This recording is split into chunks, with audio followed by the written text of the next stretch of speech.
فأنا ناصح لإخواني بالصدع بالحق تبيض وجوههم. السكوت في مسألة الحزبية يضرها، فاصدع بما تؤمر وأعرض عن المشركين. سلامي على دماج ورجالها والشيخ يحيى ودار العلم يا سعد بانيها. الرحمن الرحيم. قالت شيخة أم عبد الله البعدانية حفظها الله تعالى. Oh iya, 112 itu ya. Inja'u Musa alaihi salam walladzina amanu ma'ahu minal ghariq. Diselamatkannya. Ini memakai apa ini? Memakai rubai yang af'ala yuf'ilu if'alan, inja. Baik. Boleh juga dengan wazan fa'ala yufa'ilu. Jadi apa? Tanjiyatun Musa, sama. Diselamatkannya Nabi Musa alaihissalam dan para sahabat beliau dari penenggelaman atau ketenggelaman. Qala ta'ala falamma tara al-jam'ani qala ashabu Musa inna lamudrakun. Tatkala kedua kelompok itu saling melihat, taro'a wazan tafa'ala menunjukkan musyarakah fi aslil fi'il bainal fa'il wal maf'ul. Ada perkongsian pada asal fi'ilnya antara yang melakukan dan yang mengalami perbuatan. Jadi saling melihat satu sama lain menjadi fa'il dan sekaligus maf'ul. Tatkala kedua kelompok itu jam'an yaitu majmu'an. Ini masdar yang boleh dikatakan apa? Bermakna isim maf'ul, karena Nabi Musa mengumpulkan Bani Israel, sementara Fir'aun mengumpulkan bangsa Egypt. Dua-duanya adalah kelompok. Tapi kelompok bukan sembarang kelompok tentunya, kelompok yang banyak sekali. Tak mungkin jumlahnya hanya 5 melawan 5 atau 100 melawan 100, jelas lebih. Baik. Makanya di tafsir Al-Baghawi disebutkan tentunya ini Israiliyat ya. Bani Israel waktu itu jumlahnya adalah 600.000. Mungkin atau lebih atau kurang, hanya Allah yang tahu. Ya, sementara bangsa Egypt, tentaranya Fir'aun, jelas waktu itu yang dikirim adalah tentara-tentaranya itu jumlahnya tak terhitung katanya. Mungkin, bukan mustahil. Maka para sahabat Nabi Musa mengatakan inna lamudrakun, sesungguhnya kami akan ditangkap. Nah, walaupun ayat ini bicara tentang peristiwa entah berapa ribu tahun yang lalu, tapi di dalamnya ada pelajaran akidah membantah orang-orang Jahmiyah, Mu'tazilah dan lain-lain yang mengingkari dilihatnya Allah di hari kiamat dengan alasan Allah Ta'ala berfirman la tudrikuhul absar wa huwa yudrikul absar. Mereka mengatakan yaitu tak mungkin Allah itu dilihat oleh mata, tapi Allah mampu melihat semua mata. Idrak ini bukan sekedar ru'yah, bahkan dia nilai lebih dari ru'yah. Buktinya adalah ayat ini. Mereka sudah saling melihat, ru'yah itu ada, tetapi yang ditiadakan di sini apa nantinya? Tatkala Musa mengatakan kalla, tidak akan kalian itu tertangkap. Idrak ini lebih dari sekedar melihat. Baik. Berarti Allah memang boleh dilihat, cuma tak mungkin diidrak, yaitu dilihat secara total. Allah terlalu besar untuk kita mampu melihat secara total zatnya itu. Atau apa? Ihatoh, idrak di mana ihatoh, yaitu dikepung, betul-betul dikepung, ditangkap dan seterusnya. Maka Nabi Musa membantah, kalla, yaitu kalian tidak akan tertangkap. Mereka tidak akan mampu mengepung dan menangkap kalian. Masalah ru'yah mereka memang sudah saling melihat. Innama iya rabbi sayahdin. Nah sekarang inna ini sebagai alasan kenapa kita tidak akan tertangkap. Jangan khawatir, karena saya disertai oleh Rabb saya, dia akan membimbing saya. Baik, sekarang siapa yang lebih kuat Tuhannya? Bahkan apa? Tuhannya bangsa Egypt tenggelam, tak mampu apa-apa. Sementara yang disembah Nabi Musa mampu untuk melindunginya, membimbingnya dan seterusnya. Ini ma'iyah khosoh, ma'iyah yang taqatadi an-nusrah wa ta'yid wal hidayah dan seterusnya. Pertolongan, bimbingan, dukungan. Baik, sayahdin akan memberikan hidayah.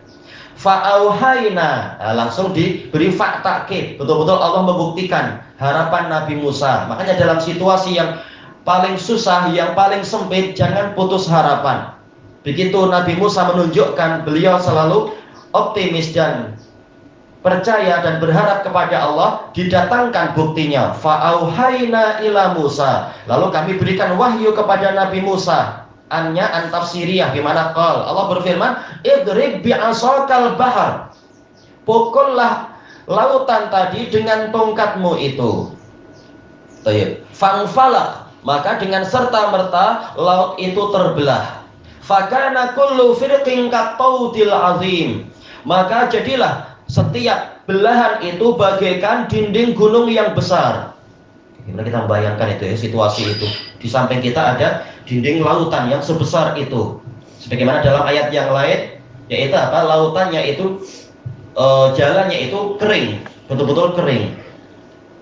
Ini adalah tanda kekuasaan yang besar. Dan tak perlu akal itu dipaksakan untuk masuk ke situ. Seperti dulu anak baca kurang lebih berapa, 30 tahun yang lalu itu di surat kabar, katanya Profesor Berjaya, seorang profesor barat berjaya menemukan bahwasanya sebenarnya yang Musa lakukan ini, cerita itu bukan betul-betul keajaiban Musa, tapi di waktu itu ada bintang yang mendekat, entah dengan bagaimana terjadinya proses mekanisme magnetik dari sana, gravitasi, maka tahu-tahu terbelah lautan itu. Seakan-akan dia tengok peristiwa itu ya.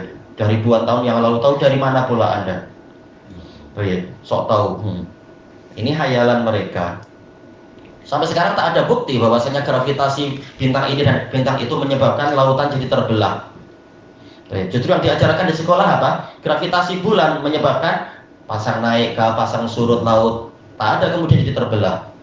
Ini orang-orang yang berusaha mengingkari mukjizat dari para nabi. Fa'azlafna sammal akharin, lalu kami dekatkan di sana, di tempat itu al-akharin, yaitu kelompok yang lain, yaitu pasukannya, yaitu Fir'aun dan pasukannya. Kata para ulama, kata Ibnu Katsir di dalam kitab beliau Al-Bidayah wa Nihayah, di antara mukjizat Quran adalah kalau kita renungkan ketika Al-Quran bercerita, seakan-akan kita itu disuruh melihat langsung. Kita bayangkan dalam proses ketika Nabi Musa membelah lautan tadi dengan izin Allah, dalam keadaan musuh terus mendekat. Sama di situ kita disuruh membayangkan itu, musuh terus mendekat ke pesisir pantai itu. Wa anjayna Musa wa man ma'ahu ajma'in, dan kami selamatkan Musa dan orang-orang yang bersamanya semuanya, tidak ada yang celaka, tidak ada yang tertinggal.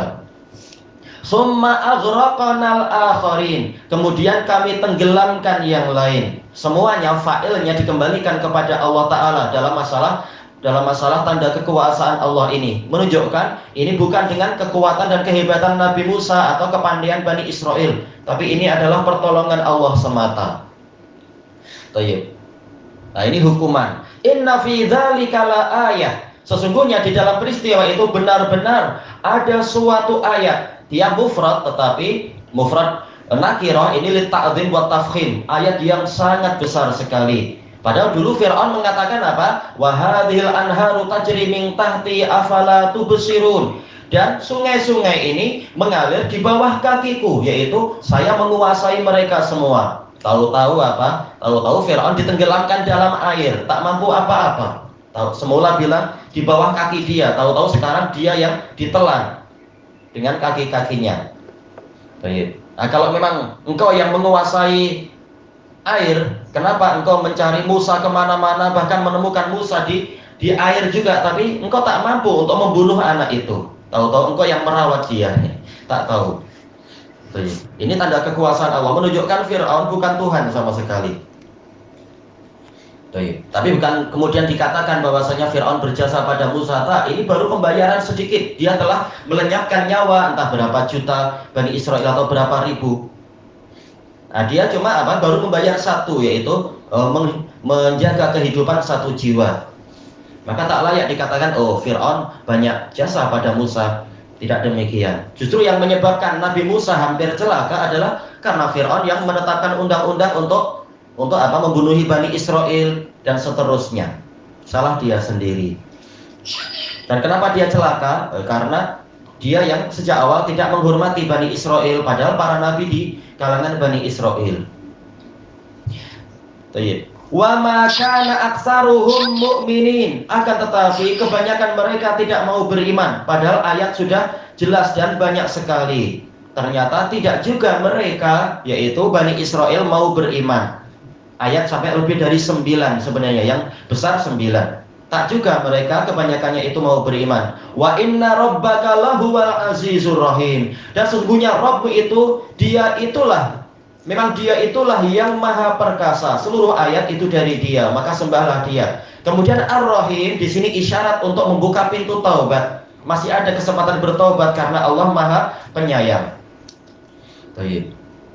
Qala al-Hafidz Ibnu Rajab rahimahullah, ini apa ini? Wa ghairuha, dan ayat-ayat yang lain mungkin maksudnya. Al-Hafidz Ibnu Rajab mengatakan wa kam qassa subhanahu min qasas. Kam di sini soal litaksir. Berapa maksudnya adalah alangkah banyaknya, alangkah seringnya Allah yang Maha Suci menceritakan min qasas, sekian cerita, sekian banyak cerita tentang apa? Tafriji kurubati anbiya'ih, tentang dihilangkannya kesulitan-kesulitan besar para nabinya. Inda tanahil karb, tatkala kesulitan besar itu mencapai puncaknya. Tanahi yaitu mencapai nihayah, bukan kesulitan kecil-kecil, kesulitan yang sangat besar dan sangat parah yang manusia tak mampu untuk menghadapi itu. Tahu-tahu ada keajaiban, menunjukkan Allah betul-betul ada dan selalu memperhatikan keadaan para walinya. Ka inja'i Nuh, seperti diselamatkannya Nabi Nuh. Padahal itu banjir yang belum pernah ada, banjir yang sebesar itu, gunung pun tenggelam. Wa mamma'ahu fil fulk, dan para sahabat beliau yang menyertai beliau, jelas semuanya sahabat Nabi, yaitu Nabi Nuh. Fil fulk, di kapal itu. Wa inja'i Ibrahim minan nar, dan diselamatkannya Ibrahim dari api, padahal apinya sebesar itu. Baik. Wa fidaihi liwaladihi alladhi umira bidzabhi, dan contoh yang lain yaitu Allah memberikan tebusan untuk anak Ibrahim. Ini juga penyelamatan, diselamatkan dari kematian, yang mana Ibrahim diperintahkan untuk menyembelihnya. Wa inja'i Musa wa qaumihi minal yam, dan diselamatkannya Musa dan kaumnya dari lautan tersebut. Wa ighraqi aduwihim, dan sebaliknya yaitu justru musuhnya yang ditenggelamkan. Wa qissati Ayyub wa Yunus, dan cerita tentang Nabi Ayyub dan Nabi Yunus, masing-masing ada ujian dan masing-masing ada penyelamatan. Wa qasasi Muhammadin sallallahu alaihi wasallam ma'a a'daih, dan cerita tentang Nabi Muhammad sallallahu alaihi wasallam bersama musuh-musuh beliau. Baik. Ada yang bertanya, kenapa keajaiban Nabi Muhammad tidak seperti yang keajaiban nabi-nabi terdahulu, yang hebat-hebat, yang ajaib, melampaui pikiran manusia dan sebagainya? Dijelaskan oleh Syekhul Islam, ini rahmat Allah untuk Nabi Muhammad dan para pengikutnya. Musuh dikalahkan melalui apa? Melalui kerja keras Nabi Muhammad dan para sahabatnya, menambah pahala jihad. Yang lain-lain umat terdahulu memang apa? Yaitu jihadnya tidak sebanyak jihad yang dialami Nabi Muhammad, jihad dalam artian qital, peperangan. Kata Syekhul Islam, umat-umat yang sebelum Nabi Musa itu rata-rata mereka ditolong oleh Allah dengan keajaiban yang taat itu. Adapun yang setelah Nabi Musa, setelah diturunkannya Taurat, maka rata-rata dikalahkannya musuh itu lewat jihad fisabilillah, seperti di zaman Nabi Dawud, kemudian di zaman Nabi Sulaiman, dan seterusnya sampai di zaman Nabi Muhammad, untuk menambah pahala orang-orang yang mendapatkan syariat jihad, dan untuk membalas, untuk menenteramkan hati mereka yang marah kepada orang-orang kafir. Jadi diberi kesempatan untuk membalas secara langsung, bukan hanya melihat hukuman yang sifatnya alamiah tadi. Alamiah dalam artian yaitu yang itu tadi, berbagai bencana. Masing-masing ada keutamaannya. Tayyib. Wa inja'ihi minhum, dan diselamatkannya beliau dari musuh-musuh beliau itu. Kaqissatihi fil ghar, seperti cerita Nabi Muhammad SAW di dalam gua itu. Gua apakah ini? Gua Sur, betul. Kalau Gua Hira apa Gua Hira? Jelas waktu itu belum bermusuhan ya. Wa yaumi Badr, dan pada waktu perang Badar. Wa yaumi Uhud, dan pada waktu perang Uhud. Wa yaumil Ahzab. Baik, kalau di Gua berarti apa? Ini jelas tanggal 1 Hijriah secara mudahnya. Kalau perang Badar tahun berapa? Iya 2, Uhud 3. Baik, kalau Ahzab akhir tahun 4, awal tahun ke-5. Alal khilaf. Tapi jarak antara Uhud dengan Ahzab itu adalah setahun atau lebih sedikit, tidak sampai 2 tahun. Iya. Wa yauma Hunain. Hunain berarti tahun berapa? Iya, tahun 8. Kurang lebih sebulan setelah waktu Mekah itu ya. Wa ghairi dzalik, dan yang lain-lain. Iya, banyak tanda kekuasaan Allah di situ. Wa qala al-Imam Syafi'i rahimahullah, wala rubba nazilatin yadhiqu bihal fata zar'an wa indallahi minhal makhraju. Dan benar-benar rubba, dohirnya di sini rubba adalah litaksir ya. Seringkali ada nazilah, ada suatu peristiwa yadhiqu bihal fata, yang mana seorang pemuda, jelas ini maksudnya umum ya, wanita juga, pemudi, merasa sempit disebabkan oleh perkara tadi, baknya bak sababiyah. Zara'an, yaitu jiwanya terasa sempit. Wawunya wawu haliyah. Wa indallahi minhal makhraju, padahal di sisi Allah ada jalan keluar dari peristiwa tersebut atau musibah itu. Dhaqat falam mastahkamat halaqatuha furijat wa kuntu adhunnuha la tufraju. Dhaqat ini dohirnya fa'il, dianya kembali kemana? Nazilah mungkin ya. Peristiwa atau musibah itu terasa sempit. Falam mastahkamat, tatkala kesulitan itu sudah mendominasi, kita sudah tak mampu apa-apa. Halaqatuha, yaitu rantai-rantainya, yaitu belenggunya, betul-betul sudah menguasai kita istilahnya, atau menguasai saya kalau failnya adalah Asy-Syafi'i nantinya. Furijat, lalu dia dilonggarkan. Wa kuntu, padahal dulu saya adhunnuha, menyangkanya la tufraju, tidak akan dilonggarkan. Baik, intinya jangan putus asa dari rahmat Allah. Semua kunci ada di tangan Dia. Wa huwal fattahul alim. Dia Maha Fattah ya, membuka ilmu, membuka kelonggaran, memberikan segala kelonggaran dan sebagainya. Wa mimma ansyadahu Abdul Husain Muhammad ibnul Mudhaffar, termasuk syair yang dikumandangkan oleh Abdul Husain ibnul Mudhaffar, mengatakan la taqnutanna bi amrin wangtadir faraja in ya'zanillahu ya'ti dhanka bil faraji. Jangan sekali-kali engkau berputus asa dengan suatu perkara, dan tunggulah, nantikanlah faraja, yaitu kelonggarannya, pertolongannya. Iya'zanillahu, apabila Allah memberikan izin. Ya'ti dhanka, ya'ti dhanku bil faraji. Kesempitan itu akan mendatangkan kelonggaran. Ini tak tahu sebenarnya yang beliau kasih, beliau ajak bicara namanya Zaid kah? Oh alam ya. Ataukah ini fi'il amr? Kita tak tahu awalnya macam apa, lafaz atas-atasnya.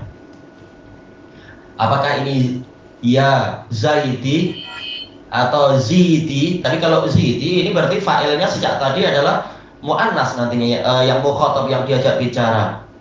Tapi kalau mu'annas nih saya apa? Wantadhiri. Makanya ini tak tahu. Ini Zaidi, wahai Zaidku, ataukah siapa ini? Asaka idza ma zitta tantaqosi. Ataukah yaitu seakan-akan beliau mengajak bicara musibah itu. Musibah memang dia mu'annas, tapi sebelumnya tak ada lafaz mu'annas kan di atas ini ya, tak ada sama sekali. Tapi setelahnya betul-betul ini semuanya jadi mu'annas semuanya. Idza zitti tantaqosi, Tambahlah terus wahai musibah. Boleh jadi engkau apabila engkau bertambah, idza mazita, maknanya di sini adalah yaitu ma masdariyah, yaitu apa? Iya, ma masdariyah, dan boleh dikatakan ma-nya adalah ma silah, yaitu apabila engkau bertambah tangtakosi, nanti engkau akan berkurang, yaitu semakin kuat cabaran, berarti kita sudah mau mendapatkan akhir dari cabaran itu, dia akan semakin berkurang. Diqi, teruslah engkau mempersempit saya. La'allaki ba'da diqi tanfaraji. Boleh jadi engkau wahai musibah, setelah kesulitan ini engkau akan segera hilang. Seakan-akan mengajak bicara musibah. Cuma sebelumnya tak ada kan istilah musibah yang mu'annas di situ. Kita perlu lihat syair yang atas-atasnya lagi ya Pak. Ilahuna wallahu a'lam. Dulu masa sekolah kami diwajibkan menonton pergi ke Tanggung Wayang untuk menonton filem Nabi Musa. Jadi pelajaran, katanya mengambil pelajaran. Tapi ya campur aduk masalahnya, campur bau. Ada video, ada video kan, siapa berlakon itu? Laut terbelah. Baik. Filem dia belum bersih tu.